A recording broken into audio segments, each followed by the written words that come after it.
Frostpunk 2 is on a whole new level than the original. Everything is on a larger scale from the cities to the storms, and that means it's also a whole lot more complicated to keep your people going. Let's take a look at how to manage your city to ensure that it survives. Now, whilst I'm making this guide for the Sandbox Utopia builder, the same advice will help you out in the story mode with the exception of some scripted story events. The game and I both recommend playing the story mode first, since it is a touch easier than jumping straight into the sandbox. But no matter which you choose, let's get into it. First up, game setup. This should be quick, but there are a couple of settings to know about when starting a new game that will affect how everything pans out. First of all, your map. There's currently 7 maps in the game so far, and each one has their own buildable areas and resources. Whilst it is possible to build a city in all of them, when you're learning the game, I'd advise sticking to larger maps with gentler starting conditions. Crater is similar to the story mode and is a great pick with lots of resources available right out the gate. Horizon also has a lot of resources in its massive area, but does require a lot of frost breaking to get going. Once you have a map selected, you can tweak the settings for your game. Ambition is basically the end goal for your city. Colonize the Frostland will require you to set up 3 other colonies to supply your main city with resources. Develop a metropolis will require you to sustain a massive population in your one main city, and build a prosperous future will require you to build a stockpile of a massive amount of resources. It doesn't really matter which one you pick, since you can do whatever you want once you get into game, so it more comes down to what you want to do. Either of the last 2 will be easier since the focus can be on a single city, but follow your heart and pick what you like. Community decides the starting communities in your city, and each set has 2 selected and 1 random, but they're all pulling from the same pool, so these 6 are all you should see. Each community has their own focus and things they will react to, both bad and good, and I'll cover these in more detail later, but just know that which you pick here doesn't really change much since they're always going to be at odds. The only difference it will make to your game is certain research projects, as they can be exclusive to certain communities and factions, but you'll never be totally blocked from making progress. Lastly, difficulty. As usual, there is no shame in going for Citizen, especially when you're still learning. This game is hard, even on lower difficulties, so if you want to make things as easy as possible whilst you pick things up, then go right ahead. Difficulty in this game can be set globally or for each of the 4 criteria. Economy decides how demanding your population will be for their essential resources. Weather will decide how often the temperature drops and how often severe whiteouts are. Frostland decides how many resources are waiting for you out there beyond the city walls, and society decides how aggressive your communities and factions will be towards you and how easy it will be to pass laws. By all means, go for Citizen to get started and turn things up from there. There's also Survivor mode, which I would only recommend once you're extremely comfortable, as you get 1 save that's only written when you exit the game, so 1 wrong move and it can be over with no takebacks. Now with all that setup out of the way, we're ready to get into the game. In Frostpunk, you have to fuel your generator, but in life, you have to fuel yourself and accept nothing but the best, like Holy Energy. I'm sorry I had to do it to you. Their drinks powders are free from all the unhealthy BS that traditional energy drinks are rammed full of. All of their natural flavors taste great, and their new CAF formula gives you a nice, sustained release of energy rather than a heart-thumping panic attack. Check them out, the link below, and use code Colonel5 for £5 off your first order, or code Colonel for 10% off any order. Thanks to Holy for partnering with the channel, and now, let's get into the game. Just before we get into gameplay, we should go over the user interface and different resources, as there's a whole lot of both and it can be both overwhelming and confusing to understand. Starting in the top left, we have city name, which can be changed to whatever you like and is purely cosmetic. Current date, which is more set decoration. Below this, you have the time controls, which can also be changed with the spacebar and the 1, 2, and 3 number keys. Next to this, you can see how much time has elapsed in the current game. Below this, you can see any missions or promises you have going. If you want to progress your city and eventually win your game, you'll want to complete most things that pop up down here. Above this, you have the current population, the available workforce, and any absent workers. Workers can be absent for a number of reasons, with the most common being sickness or injury. All this number really means is how many workers you gain if you solve the issues causing absence. Just below population, we have this little arrow, and that shows how much progress you have to your next population increase. To the right of this, we have our 3 building resources. Heat stamps are basically money, and are earned via various things to do with your population, and laws that I'll cover in more detail later. Prefabs are your main building material, and are earned via extraction districts and factories. Steam cores are much rarer materials and are used for advanced buildings. They're earned via exploring certain locations and should never be spent without considering your options. In the middle along the top, we have our heat and fuel resources. Heat is a resource that's shared by basically everything people will use, so housing, workplaces, factories, and all other buildings. It's created by burning various fuels in the generator, and the maximum amount can be increased via research. Having a heat deficit will result in a cold problem in your city, which I'll come to in a moment. The 3 fuels are coal, oil, and steam. All 3 are gained via extraction districts and buildings and are consumed to create heat. They can be stockpiled to give you a buffer when production falls or consumption rises, and this can be increased with hub buildings. These 5 symbols are the 5 problems a city can face, and the bolder their icons become, the worse the issue is. Each issue has its own causes and effects, but I'll cover these in more detail later. Next, along the top, we have the 4 resources your citizens need to survive, and all 3 are made from districts and buildings. Shelter is of course somewhere to live, and lacking this will contribute to the cold problem. The next 3 can be stockpiled, and the maximum amount can be increased by building resource hubs. Food is created in food districts and buildings, and a lack of food will contribute to a hunger problem. Materials are created in extraction districts, on material deposits, and buildings. The lack of materials will contribute to a squalor problem. Goods are created in industrial districts and buildings at the cost of materials, and a lack of goods will contribute to a crime problem. All of these will fluctuate and mostly increase over the course of the game, so try to stay in the black as often as you can, as they can quickly add up and cause a cascading series of disastrous issues.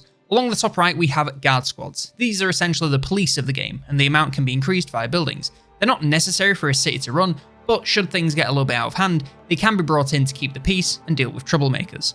Frostland teams are your scouts that head off into the Frostland to discover new areas, connect and manage outposts and settlements, and generally take care of almost everything outside of your cities. These are created via the logistics districts and buildings. On the end, you have the help pages in the menu. The help pages have quite a lot of information written down, and if you hit T whilst hovering over anything, chances are you'll get sent to the corresponding page. Below this we have the current temperature and the forecast over the next 100 weeks. The temperature can rise and fall, and occasionally you will suffer whiteouts, which are severe storms that plummet temperatures and grind your city to a halt for a short time. Moving down to the bottom left, we have the zeitgeist or city direction. This shows how far your city is leaning in each direction in 3 categories. Progress, focusing on beating the cold, or adaptation, learning to live with it. Merit rewards those that contribute the most, or equality to treat all the same. And lastly, tradition to stick to old ways, or reason to make new ones. Each of these are affected by laws, research, and other actions, and the more you lean into a certain direction, the more options and further progress into that direction you unlock. Next to this, you have a council. This is where you can propose various different laws to change the course of your city. To start off with, this will be fairly basic things like community service, but more advanced and specific laws will be unlocked over time through research and events. I'll cover proposing and passing laws in its own segment, since it really is a bit of a process. Oh, and if you can't see this when you first load in, you simply need to build your council hall in your generated district. Next to this, we have the different communities and factions in the city. These are essentially your political parties, and each of them has their own agendas and goals for the city. Hovering over each one, you'll see their relations with you and what percentage of the city, and therefore voters, they represent. Clicking on one will give you some more details and show you their direction for the city. Again, I'll explain how these work in more detail later, as there's a lot that goes into it, but for now, just know this is where you'll see how they're feeling about you and how the balance of power shifts over time. In the middle, you have tension, and this is quite similar to the problems at the top of the screen, but is more so the overall feeling of the city and its communities. The less happy your communities are, the higher tensions will rise, and if they get high enough, protests and rioting can occur, even resulting in total destruction of the city if you can't get it under control. Below all this, you have the trust bar. This is of course how much trust the city has in you. The higher this is, the more likely you'll be able to use your powers to maintain control. The lower it is, the less sway you'll have over the city, and eventually you can get thrown out if things get too dire. To the right, we have the ideas tree. This is essentially the research tree, and it allows you to unlock new buildings, upgrades, and laws to progress your city at the cost of heat stamps. Whilst you don't always need to have something being researched, it's never a bad idea if you can afford it. And if you can't see this, it's because you need to build at least one research institute in a dense housing district first. Lastly, to the right of this, we have the various building tools. Districts are areas of your city that provide different resources depending on the type. Buildings are placed in districts to enhance their output, hubs are placed nearby to districts to bring various further upgrades, and frost breaking essentially clears frozen areas of the map to open up more building tiles. Okay, now we have all that out of the way, we can get into how to survive the early game.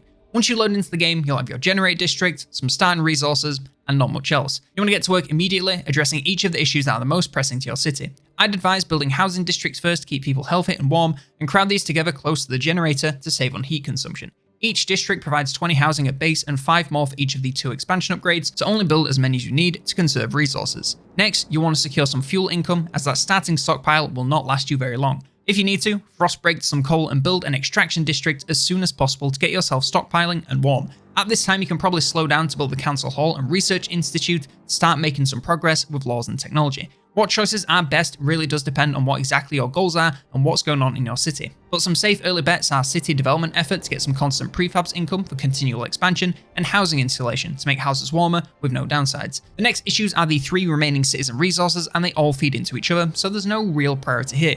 Goods production will consume a lot of materials, so you'll need to increase both at once to make any progress. Food will also consume materials, so the same applies. and materials consumption will only increase, so even if you think you're safe, it'll keep coming back. Just try to get them all into the black and stockpiling fast without sacrificing on too much progress. Also, be sure to keep an eye on your level of prefabs, as baseline you'll have no income, so spending your last bit of stock before you sort out some income can stop your game dead unless you do some demolishing, which is a tremendous waste of time. These can also be harvested via extraction districts, so find the nearest deposit and get one built. If you have no deposits, then build a factory and switch it to prefabs mode, just keep an eye on your materials. I'd also focus on frost breaking to one of the old way stations on the map. These are where you can build logistics districts and start exploring beyond your city, and this is well worth the effort, so don't leave it too late. As for a little city plan advice, I tend to keep similar districts nearby to each other as much as I can. You are a little limited here as resources spawn where they spawn, so you have to build extraction, food and logistics districts wherever you can, but try to get them neighbouring favourably where possible. Food and housing work well next to each other as they can lower each other's heat requirements. Extraction and factories are the same. However, factories and housing bring each other down, so keep them as separate as you can. Also, try to leave space for hubs throughout your city. A well-placed heating or maintenance hub can drastically lower the strain of resources, so they're well worth using whenever you can. I'd also make sure you expand your districts rather than building new ones wherever you can. Not only is this far cheaper and it takes up less space, it also opens up new building slots, allowing you to make them even better once you have some unlocked. Yes, it may not increase the output of resources as much as a whole new district, but it's best to maximize each one rather than having a bunch of lesser districts. Speaking of, once you have a few more resources, researching and building some buildings will be a great idea to make the most of your districts and increase resource income. Research in-game works in a relatively unorthodox way. Instead of just having the option of, say, upgrading your coal mines, you instead have a few options depending on the communities and factions in your city. Each option has a different benefits and downsides, and you have to weigh this alongside keeping each faction pleased, as they all want you to go down their path. It can be pretty tricky to know what's best, and there's not really a wrong answer, at least on normal officer difficulty, so try not to overthink it and instead pick the best option for you at the time. You can always come back later and research other variants if you decide you want to go in another direction. Some great early options are coal mines, sawmills, hot houses and factories to get your resource income high in a smaller area. By this point, you should have your logistics district set up and be ready to explore the Frostland in search of more resources. In Frostpunk 2, the Frostland is separated into areas. Each of these must be scouted and mapped out before revealing their contents to you. Scouting is as simple as selecting an area and launching the expedition. Each one will need a certain amount of Frostlands teams and show you what you might find in that area, as well as the threat level. Threat level can be lowered by building scouts headquarters, so if you want to keep your teams alive, this will be an essential pickup. Once an expedition is complete, you'll gain vision over the area and see these quest markers dotted around. Clicking on each of these will reveal one of a few events. You can find a stockpile of resources that you can order scouts to bring back. This will be a one-time hit, so make sure you have the capacity to fit whatever they're bringing. You can find a larger resource deposit that can provide steady income over a period of time. These can sometimes require a path back to the city, and these can be in the form of trails or skyways. The only difference is the maximum possible resources that can be transported at a time alongside the build cost. These are built in sections between your logistics centers and these outposts, and each section increases the building cost, so try to use as few as possible.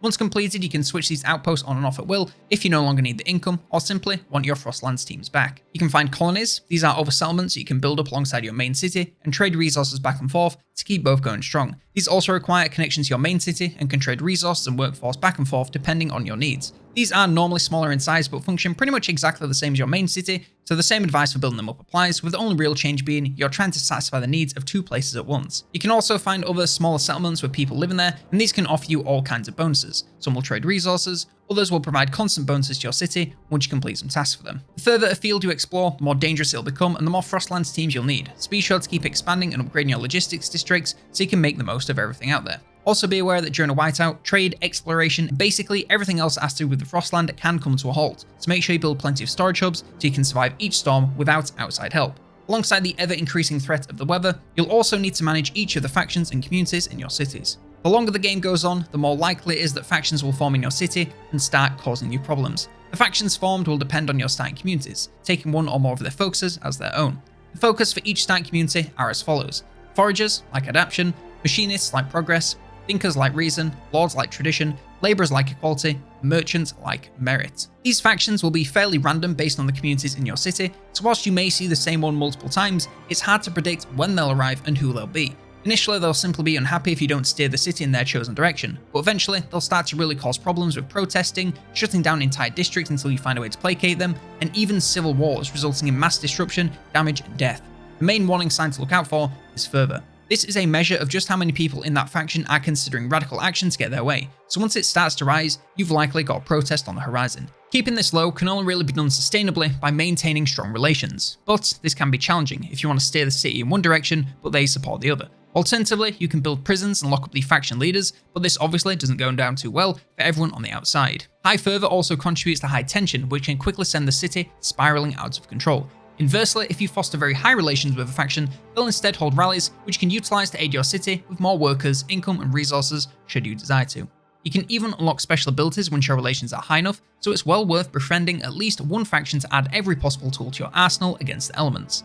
Whilst you can play the whole game without outright declaring war on any group, it's unlikely you'll be able to keep everyone happy for the full duration. My best advice for dealing with unhappy factions is to make promises to them that you can easily keep without sacrificing on your vision for the city. Research projects can be completed with little follow-up for an easy win. Funds can be given to keep them happy as long as you can afford the heat stamps. Whenever you're trying to pass a vote and a faction keeps blocking it, negotiate with them in exchange for something for them later on down the line. You basically just have to keep them at neutral or better and they should be pretty much fine. You can always check what's affecting every faction's attitude towards you by hovering over their bar, so if you want to know what to do to get more or less of them on side, this will tell you. Now the alternative is to go full dictator. Pass all the laws in the rule tree and enforce your will on the people no matter what they say. This is certainly an option, but more so something you do every once in a while for fun, rather than something you do every time, as it is a touch extreme, at least for my tastes. Plus, actively seeking to get rid of one group will almost certainly come at the cost of a large number of casualties in a civil war. Alongside keeping all of your factions under control, you'll also need to continue to expand to survive the ever more hostile elements. Once you make it out of the early game, it really is up to you for what you want to do with your city. That makes writing a guide for exactly what to do a little hard, since the fun of the game is figuring out where you'd like to steer your city. So what I'll do instead is tell you what you need to do to keep your city alive and functioning, and you can figure out the specifics for yourself. If you make sure your city has no problems, then you can't really go wrong. I'm not just talking about problems in general, I mean the 5 problems at the top of the screen. As long as these are at a lower level and stable, your city should be just fine. Hunger is extremely simple to manage. If your city has enough food to satisfy the consumption, it's solved. The rest are a little bit more complicated. Disease can be increased by all kinds of things. Hunger, squalor, and cold levels can cause this alongside certain buildings. It can be reduced by contagion prevention laws and building hospitals. Cold is the big one, but also the simplest to fix. It's caused by a lack of heat, and unlike Frostpunk 1, all you have to do here is supply enough. Doesn't matter where it goes. This can be done through providing more fuel, overdriving the generator, and placing heat hubs throughout your cities. Always make sure you have more than enough fuel stockpiled in your cities. The temperature will always be changing and normally trends downwards, so you always want to be ready for whatever comes your way. Squalor is another tricky one. It's caused by a large number of buildings and a lack of materials, and it's reduced by other buildings. Having high squalor increases disease, tension, reduces the growth of the city, and causes districts to take damage, requiring prefabs to be brought back up to 100%. And lastly, crime. This is increased the larger the population becomes, and also from a lack of goods. It's reduced by various buildings and laws. By the way, if I was to list every single building that increases or decreases all of these, we'd be here all day. Just make sure you weigh up each and every building you place to make sure it won't send your city spiraling. No matter what you do, your city will continue to grow over the course of the game. This can be faster or slower depending on your specific laws and conditions, but in general, it will never stop growing. This means the demand for resources will only ever get higher, requiring you to continually grow different areas of your game to stay afloat. Housing is easy enough, you just keep building more, but everything else will require a little bit more luck and planning. Very quickly, your consumption will pass any amount of income you can generate in just one city. Even with infinite resource deposits, you will eventually need to go beyond your city borders to stay in the black. Finding resource outposts in the Frostland can help you for a while, but they'll eventually run out, and you'll need to either upgrade them to settlements or find new cities to settle in with resources of their own. I've mentioned this in the exploration section, but setting up new settlements is a fairly huge undertaking, and maintaining the balance in 2 places at once is extremely challenging at the best of times. I'd advise stockpiling excess resources in all of your cities to build yourself some buffer should your consumption rise. This is done by building hubs, and be sure to place them nearby to corresponding districts for some tasty bonuses to workforce. In the event of some mass disruption to production or consumption, both sides will be covered and you'll have more time to come up with a solution. And lastly, just make sure you keep progressing through the tech tree. The longer the game goes on, the more you'll need of everything, and technology will make all this easier with buildings, upgrades, and laws. Once you get on a roll, heat stamps become fairly abundant, so as soon as one project is finished, get onto something new. As long as it's something you'll use now or in future, it's time and money well spent. And just the same with the Frostland. Always make sure you have some expeditions on the go to open up new areas, collect any useful resources you find, and get connecting up settlements for future use even if you don't need them now. If you're ahead on everything, then you want to maintain and build that lead instead of sitting around waiting for calamity to catch up. And really, that's all I can think of to help you get started in Frostpunk 2. Beyond this, the choice is yours on how you want to lead your city, so I wish you the best of luck, and try not to get exiled. If you have any more questions, leave them in the comments below, and I'll do my best to help you out. Like, subscribe, become a member to get listed in the credits, and if you want more strategy gaming guides, then check out this one on Age of Mythology Retold.